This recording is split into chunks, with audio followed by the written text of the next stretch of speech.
ಇವತ್ತು ನಮ್ಮ ಸ್ಕೂಲುಗಳಲ್ಲೇ ಶಾಲೆಯನ್ನು ಬಿಡಿಸೋದು ಭಾಳ ಕಾಣ್ತಾ ಇದ್ವಿ.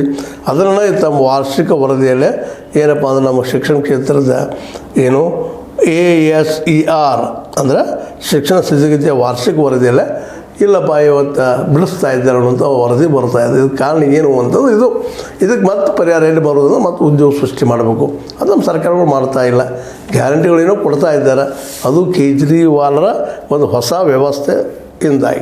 ಅದು ಕೇಜ್ರಿವಾಲರ ಈ ಗ್ಯಾರಂಟಿ ಪರಿಹಾರ ಶಾಶ್ವತ ಪರಿಹಾರ ಅಲ್ಲ, ಉದ್ಯೋಗ ಸೃಷ್ಟಿನ ಅವ್ರಿಗೂ ಅನಿಸೋದು. ಇವತ್ತು ಕೇಜ್ರಿವಾಲ್ರಿಗೆ ಈ ಸಲ ಅವರು ಇಲ್ಲ ಇದ್ರ ಜೊತೆ ನಾವು ಉದ್ಯೋಗ ಸೃಷ್ಟಿನ ಮಾಡ್ತಿದ್ದೇನೋ ಗ್ಯಾರಂಟಿ ಕೊಡ್ತಾ ಇದ್ದಾರೆ, ಉದ್ಯೋಗದ ಗ್ಯಾರಂಟಿ ಕೊಡ್ತಾ ಇದ್ದಾರೆ. ನೋಡ್ಬೇಕಿಲ್ಲ ದಿಲ್ಲಿಯಲ್ಲಿ ಎಷ್ಟು ಮಟ್ಟಿಗೆ ಕೊಡ್ತಾರೆ ಅಂತೇಳಿ.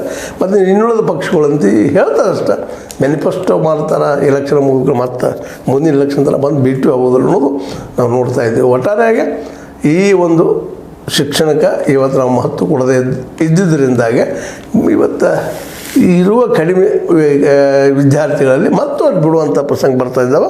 ಮತ್ತು ಓದೋದಕ್ಕೂ ಬರೋದಕ್ಕೂ ಬರ್ತಾ ಇಲ್ಲ ಅನ್ನುವಂಥದ್ದು ಮಾತು. ಇನ್ನು ಗಣಿತ ಇಂಗ್ಲೀಷ್ ಅಂತ ಭಾಳ ಹೆವಿ ಸಬ್ಜೆಕ್ಟ್ ನಮ್ಮ ಮಕ್ಕಳಿಗೆ ಅನ್ನೋದು ಮತ್ತೊಮ್ಮೆ ಬಿಡಿಸಿಡಬೇಕಾಗಿಲ್ಲ. ಅದರಲ್ಲೂ ಮಗ್ಗಿ ಅಂತೀವಿ ನಾವು, ಟೇಬಲ್, ಅದನ್ನಂತೆ ಎಲ್ಲಿ ಹುಡುಕಾಡೋದು ನಿಮ್ಮ ಮಕ್ಕಳು ಸಿಗೋದು ಭಾಳ ಕಷ್ಟ ಅದ. ಯಾಕಂದರೆ ಅದಕ್ಕೆ ನಿರಂತರ ಮನಃಶಾಂತಿ, ಹಾರ್ಡ್ ವರ್ಕ್ ಎಲ್ಲ ಬೇಕು, ಅದಿಲ್ಲ. ಹೀಗಾಗಿ ಮ್ಯಾಥ್ಸ್ ಇಂಗ್ಲೀಷ್ ಇಲ್ಲದ ಕೇವಲ ಕನ್ನಡ ಅಥವಾ ಒಂದು ಮಾತೃಭಾಷೆಯಲ್ಲಿ ಓದುವ ಪ್ರಮಾಣದಲ್ಲಿ ಕಡಿಮೆ ಆಗ್ಯದ ಅಂತ ಹೇಳ್ತಾ 8th 9th ಬರೋದ್ರೊಳಗಾಗಿ ಕೆಲಸಕ್ಕೆ ಹೋಗುವಂಥ ಅನಿವಾರ್ಯತೆ ಬರೋದ್ರಿಂದಾಗೆ ಇವತ್ತು ಸರ್ಕಾರಿ ಶಾಲೆಗಳು ಕುಸಿತದ.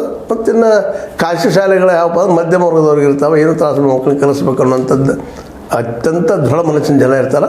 ಹೀಗಾಗಿ ಅಲ್ಲಿ ಒಂದು ಸ್ವಲ್ಪ ಕುಸಿತ ಕಡಿಮೆ ಅದ ಅಂತೇಳಿ ವರದಿಗಳು ಬರ್ತಾ ಇದ್ದಾವೆ. ಏನೋ ಆಗಲಿ ಸರ್ಕಾರಿ ಶಾಲೆಗಳಲ್ಲಿ ಮಕ್ಕಳು ಕಡಿಮೆ ಆಗೋದು ಮಾತ್ರ ಇದು ಕಳವಳಕಾರಿ.